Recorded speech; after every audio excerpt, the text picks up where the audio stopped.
Welcome to the show. We are so glad to have you back with us. I have a wonderful show planned for you this evening. I'm Tom Waters, your host, and my first guest this evening is Marilyn Davis. Now, there's a lot to say about Marilyn, besides just being a beautiful woman sitting next to me. She's also the director of the Pahrump Museum, and we're going to tell you all about the Pahrump Museum in a few minutes to give you all the details, where they are, how they operate, just everything you need to know about the Pahrump Museum. But first, Marilyn, welcome to the show. Thank you. Happy to be here. I am so glad to have you back with us because there's so many people out there right now that don't have a clue as to what's going on in the Pahrump Museum. I know you have a lot of information for us, but some people are asking, what do they have in the Pahrump Museum and what does it cost me to go? But first, we need to know where it is. So where are you located? We are located at 401 East Basin Avenue. We're just down from the Bob Rudd Center. We're there Tuesdays through Saturdays, and we're open 9 to 5. Okay. Now, sometimes you're closed on Sundays. Yes. Why are you closed on Sunday when that's when you have a lot of tourists coming through? Well, we were open on Sundays, but we get part of your property tax from the county, and we are at the bottom of the scale, and so we don't have enough money to have somebody there on Sunday, and our board of directors decided that the best thing would be to close that one day. Okay. Now, we're going to get into funding in a few minutes, but when people come to Pahrump and they hear about the Pahrump Valley Museum Historical Society, what does that entail? What does that entail? It Yes. entails the Pahrump Museum and the Historical Society, we're all one part. It entails that we are collecting things of interest and that are historical for the area, and even down a little bit, maybe, Amargosa, Beatty, just making sure we keep the history alive, that people know what happened. They grew cotton here. We got electricity late than everybody else, so yeah. You know, I've heard that from some of the, I won't say historians, I really call them the pioneers. Yes. When I talk to members of the Hafen family and some of the other families, and they talk about how it was back in the old days. Right. and how rough it was, we would never have any idea about all of that unless we talk to those families or go to the museum. Right. And we talk to the families. As soon as I have somebody, either Tim Hafen, or I used to get Emma Jean Bowman, that wasn't her name, Anderson was her name. I would quiz them. What was it like? How did you live here? What did you do when you had no electricity? How did you farm? And that's important. It's important for me to learn it, and then I can pass it on to everybody who comes in, which I love. I love talking to people and informing them. Did you know, that we didn't get electricity till 1963? And everybody goes, what? But that's why we have Valley Electric as opposed to Nevada Energy. And, that's, if you're going to live here, know why we're here. That's very important. The only way you're going to know about how we got here is to come to the museum, talk to you, and ask those questions.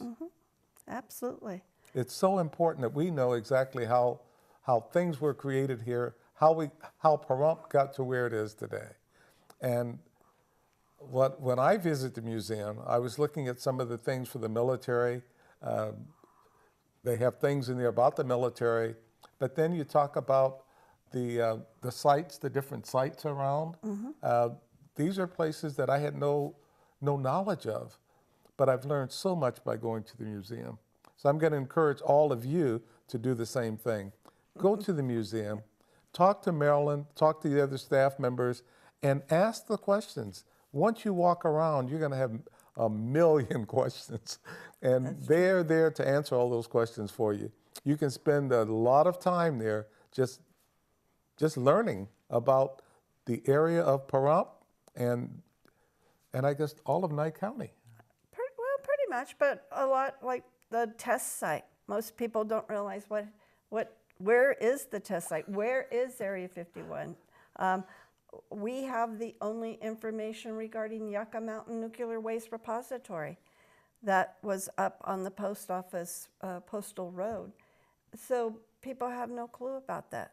And it's a very important part of the history for just actually the United States. The test site, I had heard about it when I first got here, trying to figure out, okay, what's going on at the test site? And didn't know exactly what it was until I got out there. But by going to the museum, I could have learned a lot more, a lot faster. And then when I got to the test site, I'd be able to ask intelligent questions. Yeah. If you can get on the test site. Yes. Well, you have to plan in advance. They have tours, and they will take you out there, and they will show you around. I think it's so important. And you can learn all of this by going to the museum and finding out more about it. But I have to ask, with everything you have in the museum, how much does it cost for me to go there? It costs nothing. We take donations only. We have a donation box. I suggest walk through the museum, get a feel for it, and then you decide what it was worth to you and make the donation. That is wonderful. Now, you have some membership fees. We do. What is that, and how does that impact, and what does it accomplish for the museum? Our members are our base support, and our membership fee, if you're a family, it's $25 a year. If you're single, it's... Per year? Per year. Per year. That's all. Okay. Yeah, and if you're single, it's $15. And it just helps to keep the doors open. That's what pays the bills. But sometimes we have lectures or other items, other things going on, and we'll send out an email letting you know. If you want to buy books, you get 10% off of the books. I think books are very important. Yes. To learn. And we get a lot of the homeschool moms will come and buy books for the kids. So it's important then if you're doing that to get that little bit of a discount. But everything helps. Buying books, putting donations, being a membership, it all helps to keep the doors open and keep us getting and making new exhibits. But yeah. I've been a member, I guess, way back when I first learned that the museum was there, and I took a tour. Mm-hmm. So I've learned a lot, but I decided from that point on, each year I'm going to renew my membership for myself and my wife. And that's exactly what we do. So I'm going to encourage everyone that's watching the show tonight to be sure to get in touch with Marilyn and say, look, I want to become a member as well. I want my family to become members. So we're going to be sending the check. So Marilyn, how do they get in touch with you? What number do they call? Yeah, well, come in the museum, first of all. Come into the museum. But if you can't, you can call me at 775-751-1970. We have an email. It's PahrumpMuseum@att.net, and that just comes directly to me. And if you have questions, if you want to have some sort of a get-together, we do that also. That we have people who come in, like the private well owners, and so we have different groups. So if there's a group that meets there, you can always call and find out when they're meeting, and either participate or maybe you want to set up a different group. So, email me, call me. I want you to repeat the phone number again and the email address again. Okay, it's 775-751-1970. I almost gave my personal number. Okay. The email is PahrumpMuseum, all lowercase, one word, @att.net. Okay, or come in and see Marilyn. And when you get there, you can ask all of the questions you want. It's going to be fantastic, and I can guarantee you're really going to enjoy yourself. And before you leave, you're going to want to give a large donation to keep the museum going. Now, we're not going to talk about it in this session, but we're going to talk about it in the next session of exactly how the museum is funded. It's so important because the donations are not going to cover it. The membership fees are not going to cover it. So we want to talk about, where do you get this funding? Marilyn mentioned earlier about a portion of the taxes that they receive, but it's very small amount. So we want to get into that and give you more information about it. But the main thing is there's no entry fee to go into the museum. You're there, you get to walk around, see whatever you want, ask all kinds of questions, and before you leave, you can give a donation. It's voluntary. Nobody at the door telling you you've got to give a donation. Yep. But if you think you appreciate what they're doing, where they are, and just the fact that they're there, I think you'd want to give a large donation. That's just my assumption. I know how I feel when I walk in and I talk to Marilyn just to say, hi, how are you doing today? And I see all the things that they're doing. She talked too about sometime they have lectures. When they have lectures and they publicize it in the newspaper, on the radio, or on TV, write that down and put that on your calendar, because the lectures are so important. It's educational. It's something that you don't want to miss. You have a live person telling you something. I think it's Usually crucial. history. Usually we try to do somebody that knows the history of either the cotton or the dairy farms, or just being some of the first families, and it's really interesting.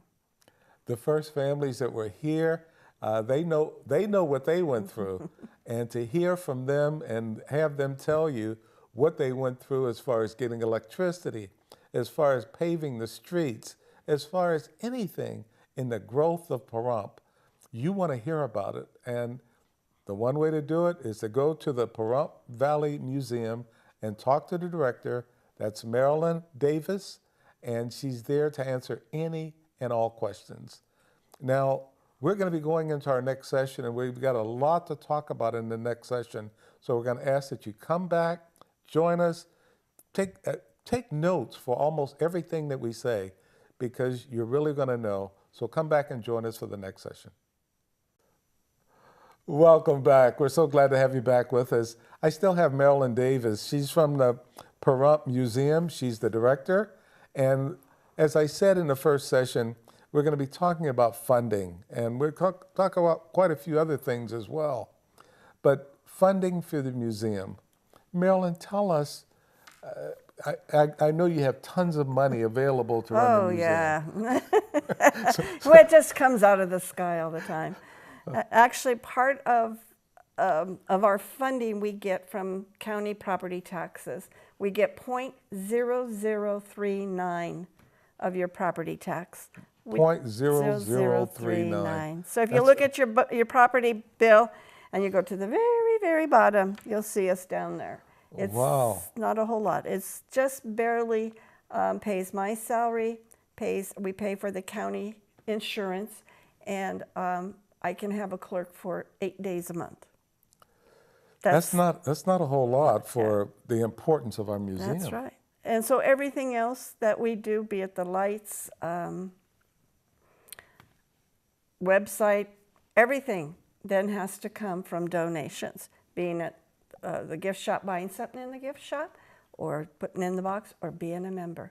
That's where the most of the money comes. We don't have any sponsors. It'd be great if we did, but we don't.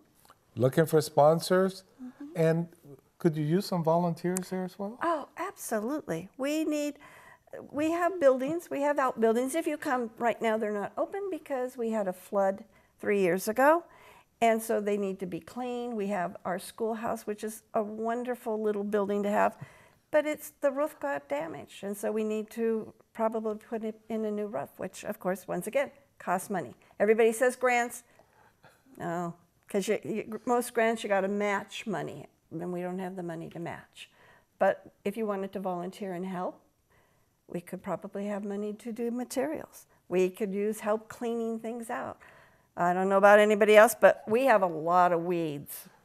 Come and do some weeds. Okay. You know, so yeah, we would love to have volunteers, or come into the museum, learn a little bit about the history, and help out at the front desk.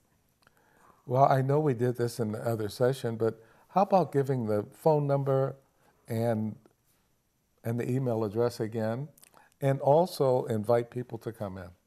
Absolutely. So the phone number, if you need to give me a call and make sure we're open or whatever, we are. The number is 775-751-1970. Our email is all lowercase, one word, PahrumpMuseum@att.net.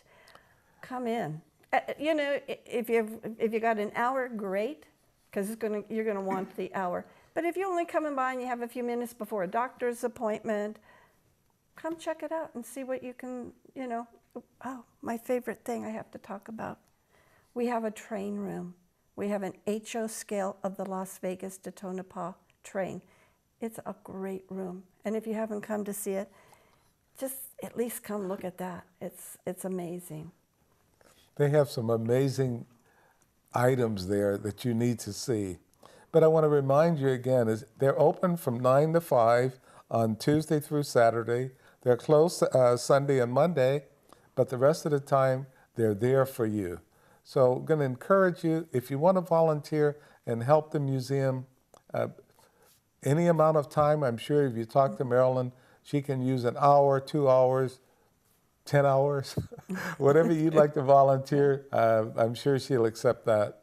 And don't forget too that they're funded by taxes, but they're a very small amount that they get for that. So they need all the help they can get. Membership fees, we've already talked about it, but if you'd like to become a member of the museum, again, contact Marilyn, let her know that you would like to do it as an individual or as a family. And it's not very expensive at all. She's already given you that, and I'm sure she'll give you that again. But anytime, anything you can do for the museum, it's going to be appreciated. Absolutely. Absolutely. One of the things I find interesting, because everybody goes, who would go to the museum? Last year, we had 7,157 people go through the museum. We had, of that, 25 different countries, because people come here to go to Death Valley, but they come and see the museum. And we had every single state but one. Which state was that? That was Maine. And the very first month, January, we probably had 2 or 3 people from Maine. Okay. So we got it covered this year. Oh, beautiful. Okay. So from every state in the Union, they come and visit our museum, then you should be there as well. Absolutely. Absolutely. Don't let other states see what you're not seeing. You need to come down to the museum. And where are you located again? We're at 401 East Basin Avenue, so we're just about a mile from the Bob Rudd Center. Okay. Rudd or Rudd? Rudd. Rudd. I know. Okay. So, and again, when you go through the museum, there is a donation jar. And as Marilyn stated, look around the museum first. And before you leave, say, well, how important was that to me? And then you can give the donation from $1 to $1 million, if that's what you want to do. They can use all the help they can get. And then bring your family. When family come to visit and you go, oh, what do we do with it? Especially for Thanksgiving, that Friday after, because I'm open. Bring them into the museum, check it out. Bring all your friends, all your family. Oh, this is going to be fantastic. Yeah. Okay. So people that come to visit you at any time, and you're always looking for some place to take them. We know Las Vegas is there, and we know you're thinking about that. But right in Pahrump, we have this fantastic museum. And those of you in Clark County that are watching this, when you come over to Pahrump, the first thing you want to do is go to the museum, check it out, and you can tell other people in Clark County about it. This show is seen in Clark County as well as Nye County. So, but we're talking primarily about Pahrump, and all of you need to know that we're your neighbors. So we're here, and the museum is there for you. Absolutely. We love Saturday, Fridays, come from Vegas. They want to get away from the crowd. Come see the museum. Enjoy. It's not overly crazy, and you don't have to pay any money to get in. I like that part. What about some of the exhibits you have? Well, we have stuff about cotton. Okay. We have my favorite room. We have the test site information. Okay. We have Yucca Mountain Nuclear Waste Repository information. My favorite part which is not open right now. Can we talk about the buildings? Sure. We have a Bowman house that's built out of railroad ties. We have the little red schoolhouse from the 40s, and we have the Pahrump store from the early 1900s. Unfortunately, we had flooding 3 years ago, and those buildings got damaged. So they're not open. I want to get them open. And to do that, we need funds, or we need people to volunteer to help. If if your background is construction or painting or whatever, we could use the help, because those are wonderful buildings to have, and that's a big part of our history. And that's why it's called Historical Society, because they're talking about the history of the entire area. And it's something that you need to know. When people ask you, well, how long has Pahrump been here? And when do people start settling here? Well, we know the Native Americans were here, but when did other people start coming in? And all of that information you can get from going to the museum. Absolutely. And the first family that actually settled here was 1876. And that's the Yount family out of Oregon. Oh, okay. And you talked too about the fact that the first crops, some of the early crops, was what? Well, they've done grapes and they were doing alfalfa, but they found in about like 1945 that cotton, and it's a specific type of cotton, grew here, and the whole valley was cotton. Where did they get all this water? From Mount Charleston, From our aquifer, yes. Okay.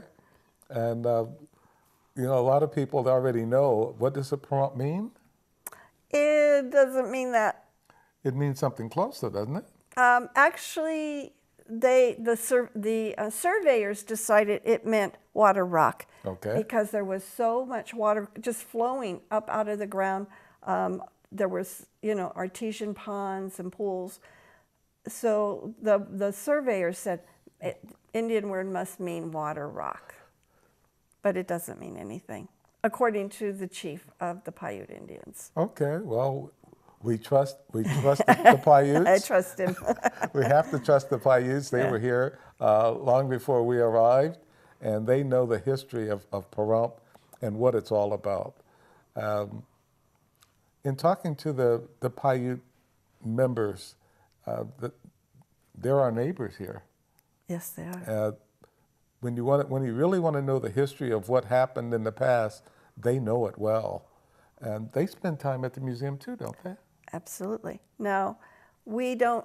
They did not have a written language, so we don't. They didn't really everything get written down. Okay. So when I talk to either the chief or his son or somebody who comes in that's Paiute, I drill them.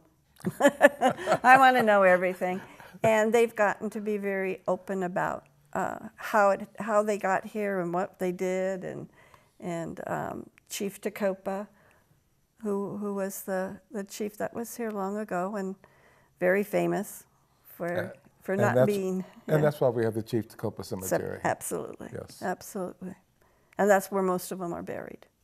There's a whole section that's for the Native Americans. Absolutely. Okay. Look, as we're winding down, again, I want Marilyn to give you a phone number and email address very quickly. 775-751-1970, and it's Pahrump Museum, one word, at att.net. And she's looking for volunteers, and she's looking for financial support. Any support that you can give will be appreciated. So come out and see the museum. This is the Pahrump Valley Museum and Historical Society, and it's there for you and your family.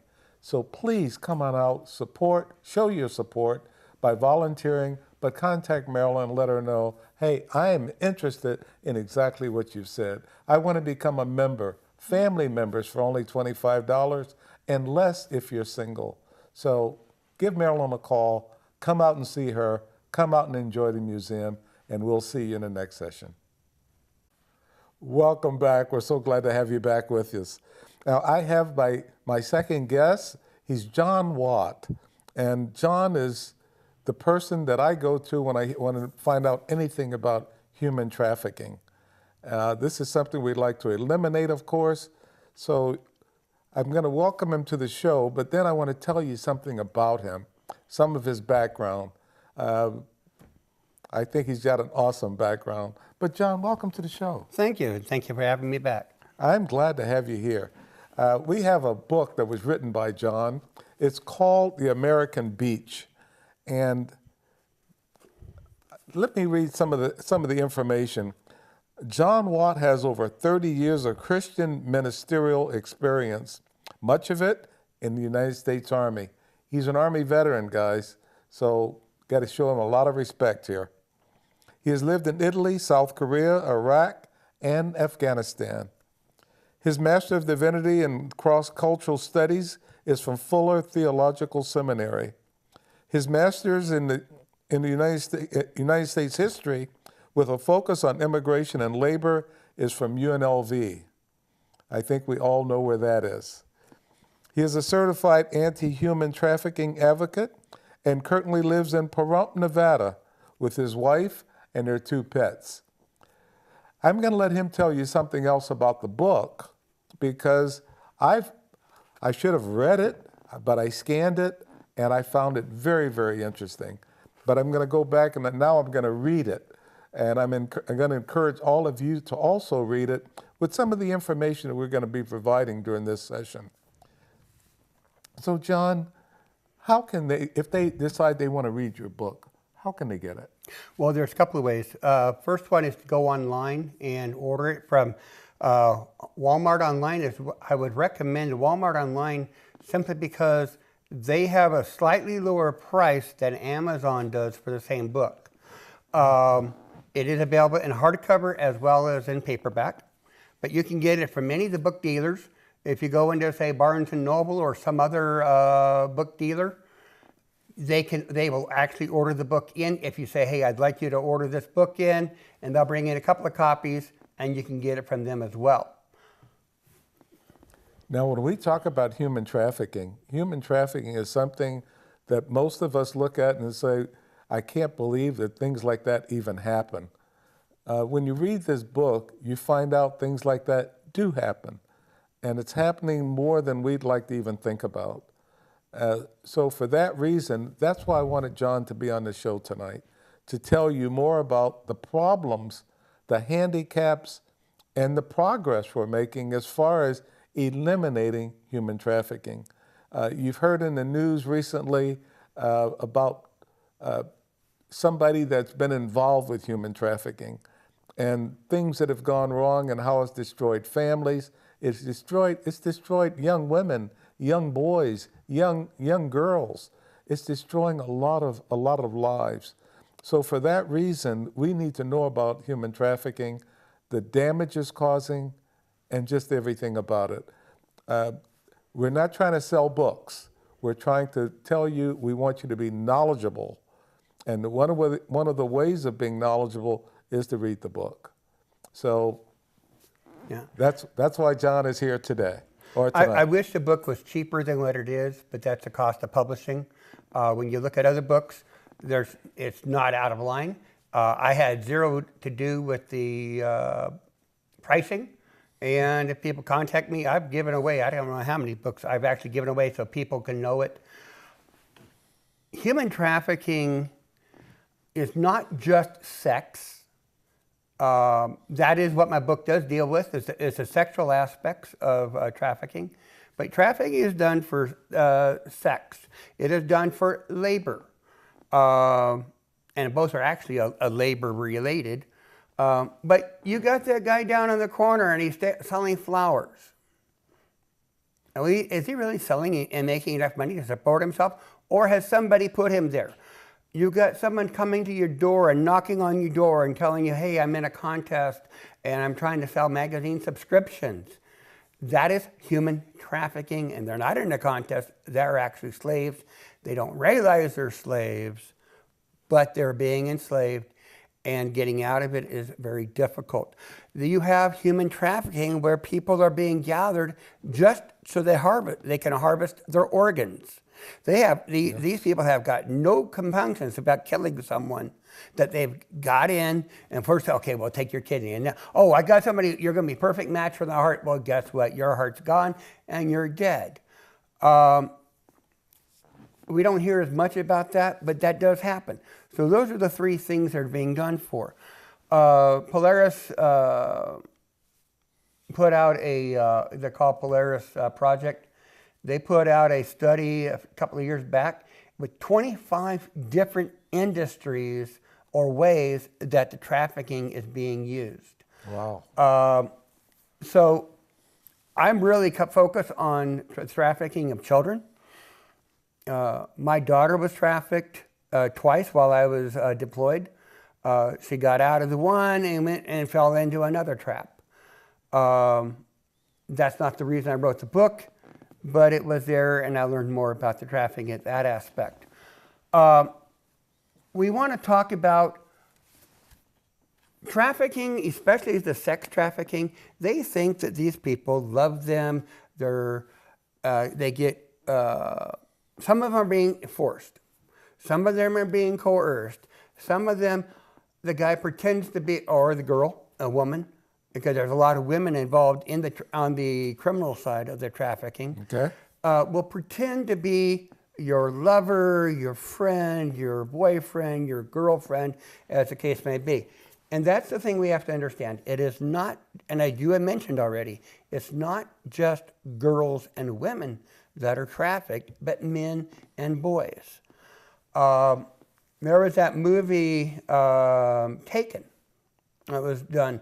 And you've had a couple of other movies that have come out that try to, let's see, Sound of Freedom.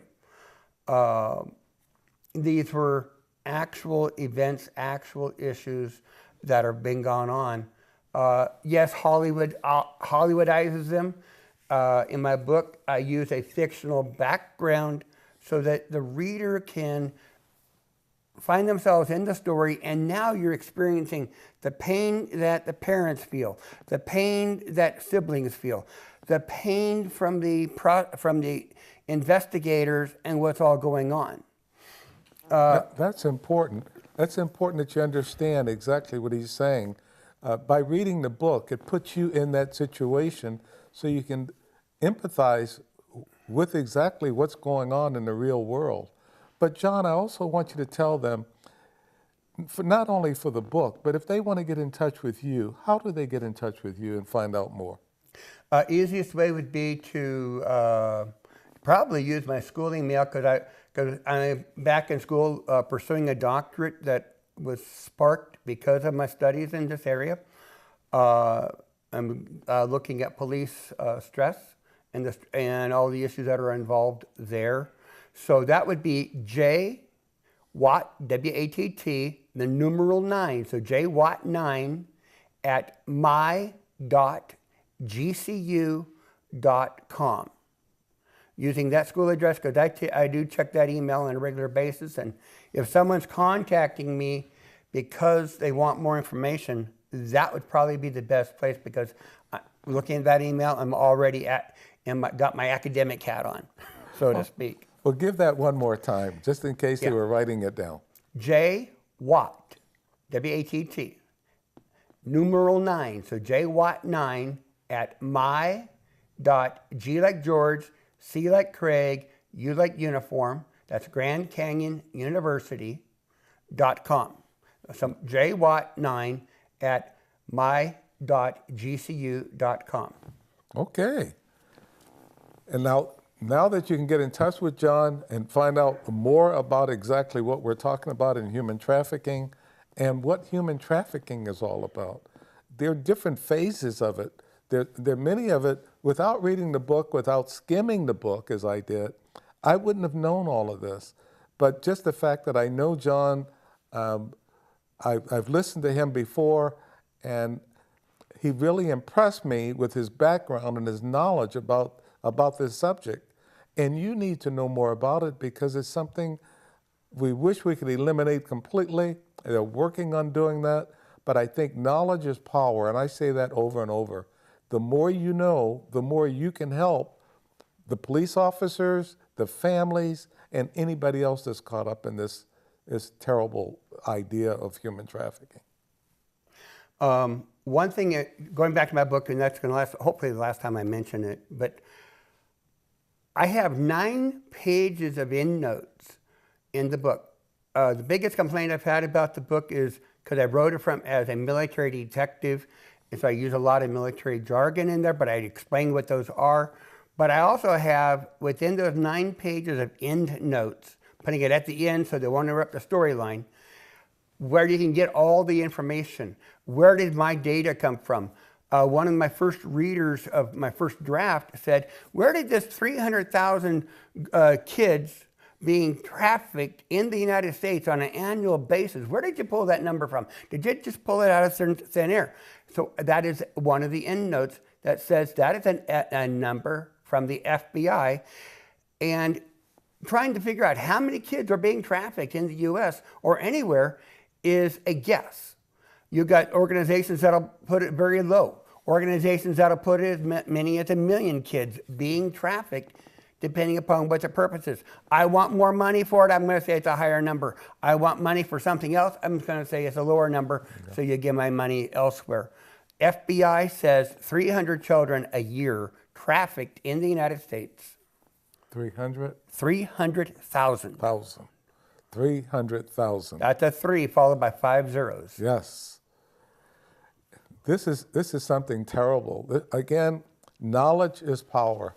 We want you to know what's going on and how you can be a part of the solution and not part of the problem. Some of the things that John has already talked about, when you see people out selling things, are they really selling it for themselves? Is it something that's going to help them get through school or get through life, pay their bills, or is it something they're doing for somebody else and they get nothing out of it? These are things that we need to know, but you need to be able to recognize it, and that's what John's book is all about, and that's why he's here tonight to tell you all about it. Now come back and join us for our final session. We've got so much more to talk about when we talk about human trafficking. Welcome back. This is our final session, and we've got so much more information for you. Now, the information that we're going to be providing, again, for human trafficking, John has more information than, like we always say, have a pen and paper, write down a lot of this information, because otherwise it'll go right past you. And we don't want you to miss any of it. So John, tell us more about what you're trying to do to eliminate human trafficking.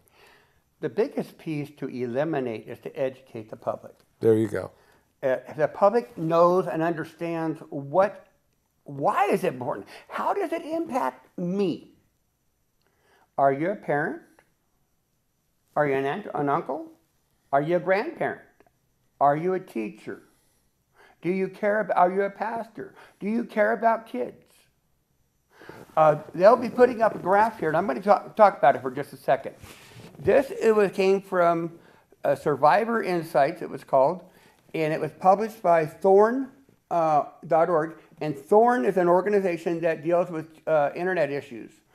And they really want to get this out, and they did a combined between Thorn and a Christian university in Texas, and they did a study, and just looking at 160 children that have already been rescued out of trafficking and the age that these children started. Wow. Now this graph will show you had 5 children out of that 160 who were between the ages of birth and 2 years of age. 5. You had 14 children, ages 3 to 5 when they first started. You had 6 that were between the ages of 6 and 8. You had 15 children between the ages of 9 and 11. 88 children between the ages of 12 to 14. Now 125 between the ages of 15 to 17 when they were first trafficked. Gotcha. How in the... It makes me so angry when I think about somebody raping a baby or a young child. And it really aggravates me sitting here in Nevada knowing that as long as these criminals do not cross state boundaries, they do not use the internet, and what they're doing, they only have to deal with Nevada law. Yeah. Nevada is currently ranked as a #1 per capita.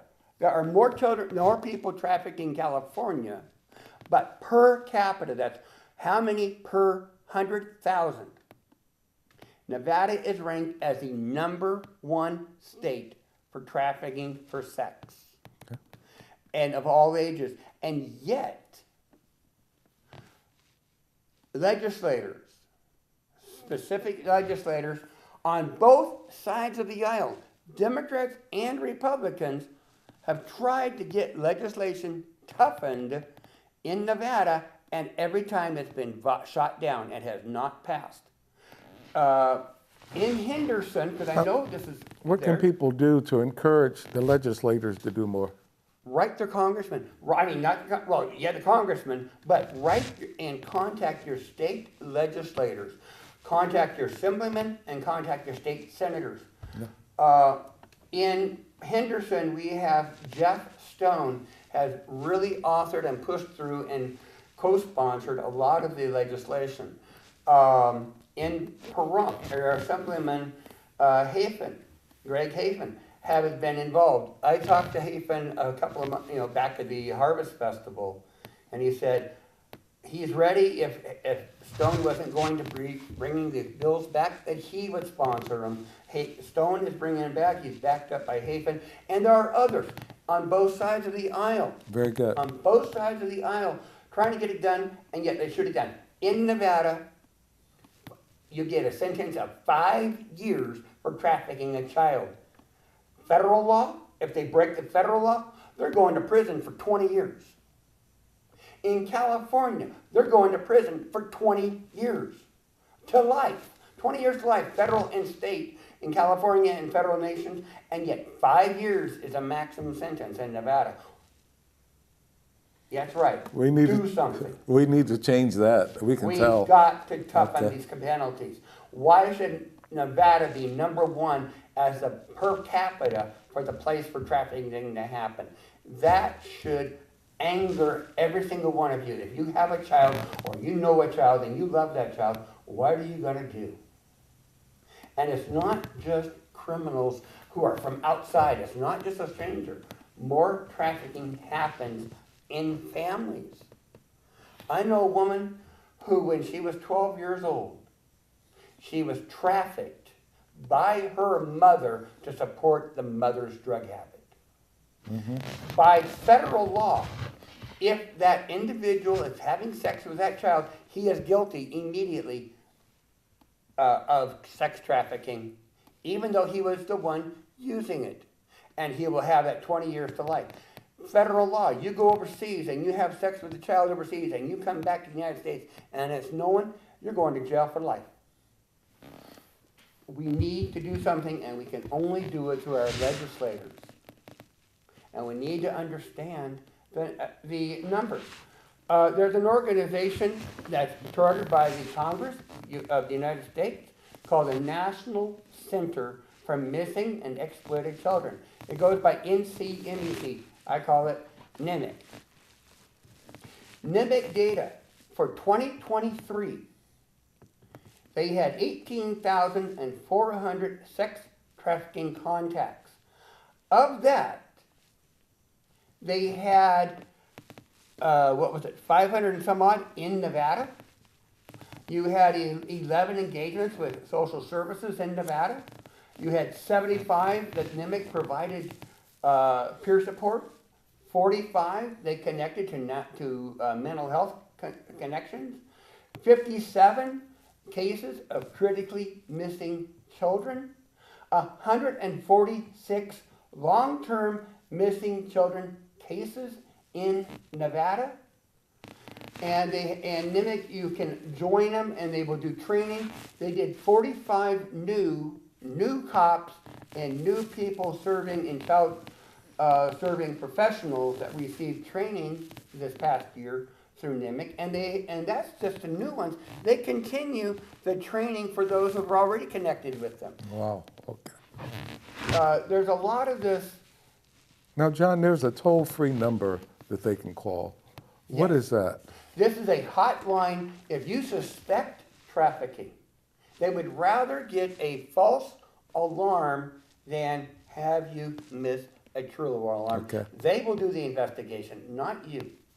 Or if you're involved in trafficking, 888-888, toll free, 888-373-7888. Repeating, 888-373-7888. Can't get too much easier than that. Or text 233-733. 233-733.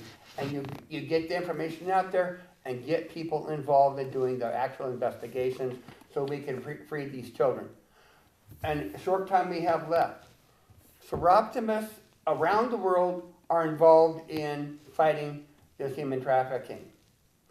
Pahrump Seroptimist has a meeting scheduled, a conference open to the public. They're going to be having a former victim of sex trafficking, Jenna McKay, if you want to go online and find information about her, Jenna McKay, McKaye. If you go with Kay, you'll contact a realtor in New York, Kaye, McKaye. She will be speaking. It is 11 January the 11th, starting at 11:30 here in Pahrump, free to attend. Come out. Whether you're coming in from Vegas or you're coming in from wherever you've got this, come and listen to this woman, and they will have other events going on. They have other people that are still trying to get booked in. If they can get to the individual, somebody involved directly with rescuing young children. McKay was trafficked when she was technically an adult, but she was still in high school. A lot of the kids that are in your high schools, a number of your kids, are being trafficked and going back to school, staying in school, and there's still traffic on them. John, you mentioned January 11th for the meeting. Yes. Where will it be? I failed to get that information. Okay. I want to say it's probably going to be at the Coalition. They've done it at the Coalition before. Nye Communities Coalition. Yeah, Okay. but because I failed to get that, I don't know for sure. But Nye Communities is also involved in trying to work with us. We have our own officers out here involved. We have a district judge out here that is very well known nationally in fighting this. That is Kim Wonker. She